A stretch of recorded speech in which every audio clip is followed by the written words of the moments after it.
Agree infrastructure fund योजना का औचित्य। भारत सरकार द्वारा विगत अनेक दशकों से कृषि उत्पादन को बढ़ावा देने के लिए कृषि आदान, मशीनीकरण, अनुसंधान एवं प्रशिक्षण के लिए अनेक योजनाएं संचालित की जा रही है। लेकिन किसानों के लिए खेती घाटे का व्यवसाय बनकर रह गया है। अभी भी देश की 58% जनसंख्या खेती पर निर्भर है, लेकिन उत्तराधिकार के कानून के कारण भूस्वामी की मृत्यु पर कृषि भूमि का विभाजन होने के कारण 85% किसान लघु एवं सीमांत किसानों की श्रेणी के हैं, जिनके पास कुल कृषि क्षेत्र का 45% क्षेत्र है। कृषि क्षेत्र में विगत 5 वर्षों में निवेश की विकास दर 2% ही रही है। इस निवेश में निजी क्षेत्र की भागीदारी वित्तीय वर्ष 2014 में रु 2.19 लाख करोड़ थी, जो कुल निवेश का 88% था, जो वर्ष 2017 में बढ़कर रु 2.50 करोड़ हो गया, जो कुल निवेश का 88% था। निवेशकों के विश्वास की कमी के कारण पुनः लाभ निवेश अनुपात प्लेबैक अनुपात वित्त वर्ष 18 में सकल मूल्यवर्धन का 14% रहा था, जो अन्य क्षेत्र वित्त वर्ष 18 में सकल मूल्यवर्धन का लगभग 33% रहा था। विभिन्न कारणों के कारण कृषि क्षेत्र में पर्याप्त अधोसंरचना का विकास नहीं हो पाया है। भारत सरकार द्वारा वर्ष 2011 में कृषि अधोसंरचना में 100% विदेशी निवेश की अनुमति दी गई थी, लेकिन सरकार की कृषि व्यापार की निरंतर बदलती नीतियों के कारण अपेक्षित परिणाम नहीं मिल पा रहे हैं। कृषि एवं कृषि विकास में बुनियादी ढांचे की निर्विवाद भूमिका है। केवल बुनियादी ढांचे के विकास के माध्यम से ही किसानों के लिए मूल्यवर्धन और उचित सौदे का अवसर उपलब्ध कराए जा सकते हैं। कटाई के बाद के चरण में उपज का बेहतर उपयोग किया जा सके व किसानों को अधिक मूल्य दिलाने के लिए अगले स्तर तक उत्पादन की गतिशीलता बनाए रखने के लिए बुनियादी ढांचे की उपलब्धता बहुत आवश्यक है। योजना का परिचय। अधोसंरचना के कारण प्रकृति की अनिश्चितताओं तथा क्षेत्रीय असमानताओं को कम कर एक जैसे विकास को सुनिश्चित किया जा सकता है। मानव संसाधन और सीमित भूमि संसाधन का पूरी क्षमता में उपयोग करने में भी मूलभूत ढांचा मदद करता है। इन कारणों के कारण ही माननीय वित्त मंत्री ने 15 मई 2020 को 1 लाख करोड़ के बजट की घोषणा की थी। इसके तहत किसानों के लिए फार्म गेट इंफ्रास्ट्रक्चर के एग्री इंफ्रास्ट्रक्चर फंड की फाइनेंशियल सुविधा फार्म गेट पर कृषि अवसंरचना परियोजनाओं के वित्तपोषण के लिए ऋण प्रदान किए जाएंगे। प्राथमिक कृषि सहकारी समितियां, किसान उत्पादक संगठन, कृषि उद्यमी, स्टार्टअप आदि पात्र होंगे, जिससे फॉर्मगेट और एकत्रीकरण बिंदु के विकास के लिए प्रोत्साहन, किफायती और वित्तीय रूप से व्यवहार्य पोस्ट हार्वेस्ट प्रबंधन आधारभूत संरचना का विकास किया जा सकता है।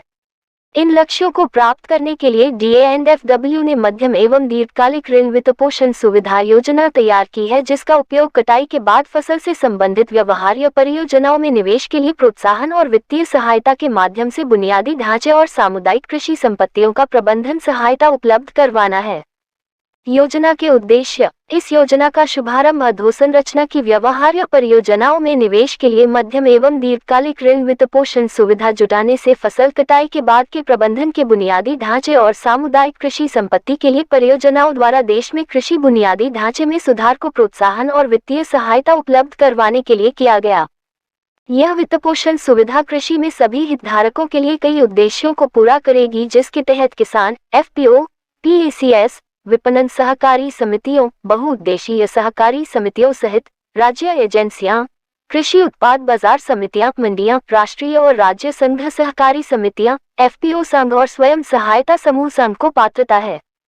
अब किसानों को बड़े आधार पर सीधे उपभोक्ताओं को बेचने की सुविधा उपलब्ध कराने के लिए बेहतर मार्केटिंग इंफ्रास्ट्रक्चर विकसित करना, जो किसानों के लिए अच्छा मूल्य प्राप्ति में वृद्धि का अवसर प्रदान करेगा, जिससे किसानों की समग्र आय में सुधार करना।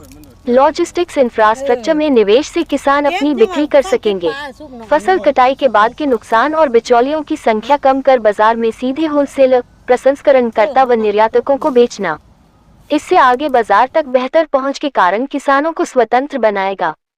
आधुनिक पैकेजिंग और कोल्ड स्टोरेज सिस्टम तक किसान पहुंच सकेंगे, जिससे आगे वह तय करे कि बाजार में कब बेचना है और अधिक मूल्य प्राप्त करना है।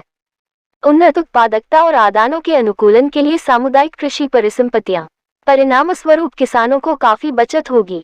बीज सरकार वर्तमान में अव्यवहार्य में प्राथमिकता वाले क्षेत्र को ऋण देने में सक्षम होगी।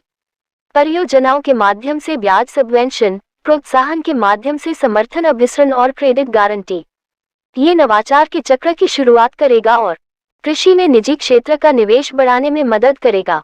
पोस्ट हार्वेस्ट इंफ्रास्ट्रक्चर में सुधार के कारण सरकार आगे होगी। राष्ट्रीय खाद्य अपव्यय प्रतिशत को कम करने में सक्षम, जिससे कृषि को सक्षम बनाया जा सके। वर्तमान वैश्विक स्तरों के साथ प्रतिस्पर्धी बनने के लिए क्षेत्र, केंद्र, राज्य सरकार की एजेंसियां या स्थानीय निकाय संरचना निर्माण कर सकेंगे। व्यवहार्य परियोजनाओं में स्वयं या पीपीपी परियोजनाओं में निवेश आकर्षित करने के लिए कृषि बुनियादी ढांचा विकास। कृषि उद्यमी और स्टार्टअप वित्त पोषण के एक समर्पित स्रोत के साथ उद्यमी नवाचार के लिए जोर देंगे, जिससे कृषि क्षेत्र में IoT, AI, मिलीमीटर आदि नए युग की तकनीकों का लाभ उठाकर विकास किया जा सके। ये हिताधिकारियों को पारिस्थितिकी तंत्र से जुड़ेगा और इसलिए इसके लिए प्रक्रिया में सुधार होगा, जिससे उद्यमियों और किसानों के बीच सहयोग बढ़ेंगे। बैंकिंग पारिस्थितिकी तंत्र, क्रेडिट गारंटी, अभिसरण और ब्याज सबवेंशन ऋण देने वाली संस्थाओं के साथ कम जोखिम पर कर्ज दे सकेंगे। ये योजना उनके विस्तार में मदद करेगी, जिससे ग्राहक आधार और पोर्टफोलियो का विविधीकरण होगा। पुनर्वित्त सुविधा सहकारी बैंकों और RRB के लिए बड़ी भूमिका निभाएगी। उपभोक्ता कटाई के बाद के पारिस्थितिकी तंत्र में कम अक्षमताओं के साथ उपभोक्ताओं के लिए महत्वपूर्ण लाभ बाजार में पहुंचने वाली उपज का एक बड़ा हिस्सा होगा और इसलिए बेहतर गुणवत्ता और कीमतें मिलने से कुल मिलाकर कृषि में वित्तपोषण सुविधा के माध्यम से निवेश इंफ्रास्ट्रक्चर इकोसिस्टम में सभी हितधारकों को लाभान्वित करेगा। योजना के कार्यान्वयन की अवधि, ये योजना 2020-21 से 2032-33 तक चालू रहेगी, जिसके तहत ऋण वितरण योजना 6 साल में पूरी होगी, यानी वित्तीय वर्ष 2025-26 के अंत तक। दिसंबर 2022 तक 14,118 करोड़ स्वीकृत किए गए हैं, जिनमें से 9,117 करोड़ योजना के तहत भुगतान किया गया है। शेष 1 लाख करोड़ में से 90,883 करोड़ होंगे 2022-23 और 2025-26 के बीच शेष अवधि के दौरान वितरित किया जाएगा। पुनर्भुगतान की अवधि, वित्तपोषण सुविधा के तहत कवर अधिकतम 7 वर्ष की अवधि के लिए होगा, जिसमें 2 वर्ष तक की अधिस्थगन अवधि शामिल है। सरकारी बजटीय सहायता, ब्याज सबवेंशन और क्रेडिट गारंटी शुल्क के लिए बजटीय सहायता प्रदान की जाएगी। PMU की प्रशासनिक लागत भी दी जाएगी। ब्याज अनुदान लागत, इस वित्तपोषण सुविधा के तहत सभी ऋणों पर 9% ब्याज होगा, जिसमें 2 करोड़ की सीमा तक 3% प्रतिवर्ष का सबवेंशन अनुदान देय होगा। ये सबवेंशन अधिकतम 7 वर्ष की अवधि के लिए उपलब्ध होगा। 2 करोड़ रुपए से अधिक के ऋण के मामले में ब्याज अनुदान 2 करोड़ तक सीमित होगा। क्रेडिट गारंटी लागत, क्रेडिट गारंटी कवरेज पात्र प्रकरणों के लिए उपलब्ध होगी। क्रेडिट के तहत इस वित्तपोषण सुविधा से उधारकर्ता सूक्ष्म और लघु उद्यमों के लिए गारंटी फंड ट्रस्ट 2 करोड़ रुपए तक के ऋण के लिए गारंटी दी जाएगी। इसके लिए कवरेज के शुल्क का भुगतान सरकार द्वारा किया जाएगा। FPO के मामले में क्रेडिट गारंटी का लाभ उठाया जा सकता है।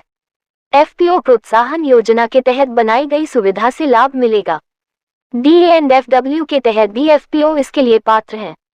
AIF के तहत क्रेडिट गारंटी शुल्क की प्रतिपूर्ति की जाएगी। स्वीकृति योग्य परियोजनाएं, निम्नलिखित परियोजनाएं निजी संस्थाओं के साथ साथ समूहों सहित सभी लाभार्थियों पात्र हैं, जैसे FPO, PACS, SHG, JLG, सहकारी समितियां, राष्ट्रीय और राज्य स्तरीय संघ, सहकारी समितियां, FPO संघ, स्वयं सहायता समूहों के संघ, राष्ट्रीय और राज्य स्तरीय एजेंसियां आदि। कटाई के बाद की प्रबंधन परियोजनाएं, जिसमें ई-मार्केटिंग प्लेटफॉर्म सहित आपूर्ति श्रृंखला सेवाएं, गोदाम और साइलो, कोल्ड स्टोर और कोल्ड चेन, पैकेजिंग इकाइयां, परख इकाइयों, छटाई और ग्रेडिंग इकाइयां, लॉजिस्टिक सुविधाएं, रीफर वैन और इंसुलेटेड वाहन, पकने वाले कक्ष, कृषि अवशेष अपशिष्ट प्रबंधन अवसंरचना, प्राथमिक प्रसंस्करण गतिविधियां, सामुदायिक खेती संपत्ति, जैविक आदानों का उत्पादन, वर्मी कंपोस्टिंग, संपीडित बायोगैस CBG संयंत्र, जैव उत्तेजक उत्पादन इकाइयां, स्मार्ट और सटीक कृषि के लिए बुनियादी ढांचा, ड्रोन की खरीद, क्षेत्र में विशेष सेंसर लगाना, ब्लॉकचेन और AI इन कृषि आदि, रिमोट सेंसिंग और इंटरनेट ऑफ थिंग्स IoT जैसे स्वचालित मौसम स्टेशन, फार्म GIS अनुप्रयोगों के माध्यम से सलाहकार सेवाएं, नर्सरी, ऊतक संस्कृति, बीज प्रसंस्करण, कस्टम हायरिंग सेंटर, कृषि मशीनरी उपकरण, farm harvest automation, combine harvester, गन्ना हार्वेस्टर, बूम स्प्रे आदि, stand alone solar pumping system, PM Kusum घटक B, PM कुसुम घटक C के तहत ग्रिड से जुड़े कृषि पंप का सोलराइजेशन, एकीकृत स्पिरुलिना उत्पादन और प्रसंस्करण इकाइयां, रेशम उत्पादन प्रसंस्करण इकाई, शहद प्रसंस्करण, संयंत्र, संगरोध इकाइयां, फसलों के समूहों के लिए आपूर्ति श्रृंखला अवसंरचना प्रदान करने के लिए पहचान की गई परियोजनाएं। निर्यात क्लस्टर सहित पीपीपी के तहत केंद्र, राज्य, स्थानीय सरकारों या उनकी एजेंसियों द्वारा प्रवर्तित परियोजनाएं, सामुदायिक खेती की संपत्ति या फसल कटाई के बाद की प्रबंधन परियोजनाओं के निर्माण के लिए निम्नलिखित परियोजनाएं केवल एफपीओ, पीसीएस, एसएचजी, जेएलजी जैसे समूहों के लिए पात्र हैं। सहकारिता, राष्ट्रीय और राज्य स्तरीय सहकारिता संघ, एफपीओ संघ, एसएचजी, राष्ट्रीय और राज्य स्तरीय एजेंसियों के संघ, क्योंकि वे समुदाय के रूप में अर्हता प्राप्त हैं।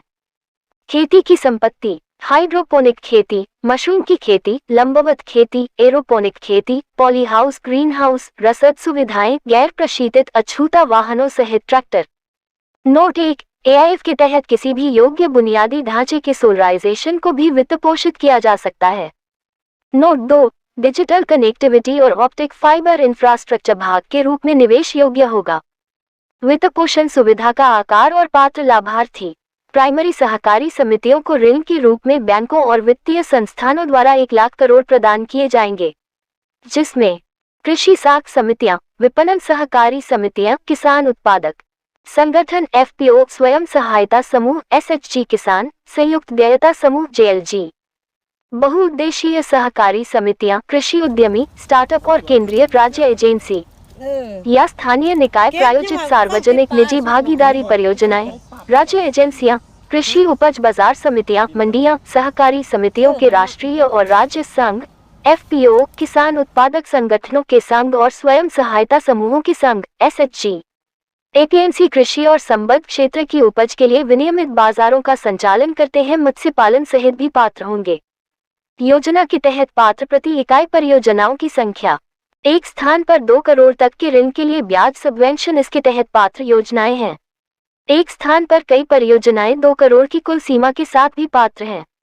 इन मामले में एक पात्र इकाई विभिन्न स्थानों पर परियोजनाएं लगाती है तो ऐसी सभी परियोजनाएं 2 करोड़ रुपए तक के ऋण के लिए पात्र होंगी। हालांकि एक निजी क्षेत्र की संस्था के लिए, जैसे किसान, कृषि उद्यमी, स्टार्टअप, ऐसी परियोजनाओं की अधिकतम सीमा 25 इकाइयों की सीमा तक होगी। यह 25 परियोजनाओं की सीमा राज्य एजेंसियों, सहकारी समितियों, राष्ट्रीय और पर लागू नहीं होगी। सहकारी समितियों के राज्य संघ, एफपीओ, एफपीओ के संघ, एसएचजी और एसएचजी के संघ की विभिन्न बुनियादी ढांचे के प्रकार की कई परियोजनाओं को मंजूरी दी जा सकती है। निर्दिष्ट बाजार क्षेत्र, ऐसे मामलों में 2 करोड़ तक के ऋण के लिए ब्याज सबवेंशन होगा। एपीएमसी के निर्दिष्ट बाजार क्षेत्र के भीतर कोल्ड स्टोरेज, छंटाई, ग्रेडिंग और एसिंग यूनिट, साइलो आदि विभिन्न बुनियादी ढांचे के प्रकार की प्रत्येक परियोजना के लिए योजना का लाभ प्रदान किया जाता है। परियोजना प्रबंधन और हैंड होल्डिंग समर्थन, इस योजना का भाग लेने वालों के सहयोग के लिए एक ऑनलाइन मंच उपलब्ध कराया गया है, जिसका लिंक डिस्क्रिप्शन में दिया गया है। इस ऑनलाइन प्लेटफॉर्म के माध्यम से निधि के तहत ऋण के लिए आवेदन करना होता है। इस सिस्टम से पारदर्शिता के साथ प्रत्येक प्रकरण की निगरानी की जाती है। ये योजना में भाग लेने वाली सभी संस्थाओं को एक प्लेटफॉर्म पर ले आने के कारण कई बैंकों द्वारा दी जाने वाली ब्याज दरों, ब्याज सबवेंशन सहित योजना विवरण और क्रेडिट गारंटी की पेशकश, न्यूनतम दस्तावेज, फास्ट अनुमोदन प्रक्रिया उपलब्ध करता है। अन्य योजना के लाभों के एकीकरण के लिए मंच भी प्रदान करता है। जिले भर में डैशबोर्ड के विचार, कुल निगरानी के लिए राज्य और राष्ट्रीय स्तर के पीएमयू, स्वीकृत राशि और उधारकर्ताओं की संख्या, प्राप्त कुल ब्याज, अनुदान लाभ, ऋण विवरण, सारांश, उधारकर्ताओं का जनसांख्यिकीय और भौगोलिक मिश्रण और परियोजनाओं के प्रकार। आवेदक ऑनलाइन पोर्टल पर पंजीकरण करेगा, जिसके बाद उसे पंजीकरण प्रमाण पत्र प्राप्त होंगे। क्रेडेंशियल प्राप्त करने के बाद लाभार्थी पोर्टल पर उपलब्ध आवेदन पत्र भरकर ऑनलाइन पोर्टल के माध्यम से ऋण के लिए आवेदन कर सकता है। आवेदन के साथ विस्तृत परियोजना रिपोर्ट, टीपीआर और संबंधित दस्तावेजों की सॉफ्ट कॉपी आवेदक द्वारा पोर्टल पर अपलोड की जाएगी। यह आवेदन मंत्रालय में केंद्रीय पीएमयू द्वारा सत्यापित किया जाएगा और फिर पोर्टल पर आवेदक द्वारा चुने गए ऋणदाता संस्थान को भेजा जाएगा। उधार देने वाला संस्थान परियोजना का मूल्यांकन करेगा और ये तय करेगा कि परियोजना की व्यवहार्यता के आधार पर ऋण स्वीकृत करना है या आवेदन को अस्वीकार करना है। ऋणदाता संस्थान द्वारा लाभार्थी को ऋण के संवितरण के बाद ऋण संस्थान द्वारा प्रस्तुत दावे के आधार पर भारत सरकार द्वारा ऋणदाता संस्थान को ब्याज सबवेंशन और क्रेडिट गारंटी शुल्क जारी किया जाएगा। आउटपुट और आउटकम मॉनिटरिंग फ्रेमवर्क इसका हिस्सा होगा। निगरानी प्रणाली और परिणाम संकेतकों के माप की निगरानी की जाती है। यह एक बहुत उपयोगी योजना है, लेकिन इस योजना का लाभ लेने के लिए योजना का डीपीआर विषय विशेषज्ञों से ही बनवाया जाना चाहिए। जानकारी अच्छी लगी हो अन्य लोगों तक साझा करें व चैनल को सब्सक्राइब करें। जानकारी के मुख्य शोधकर्ता डॉक्टर रविंद्र पस्तोर जी है।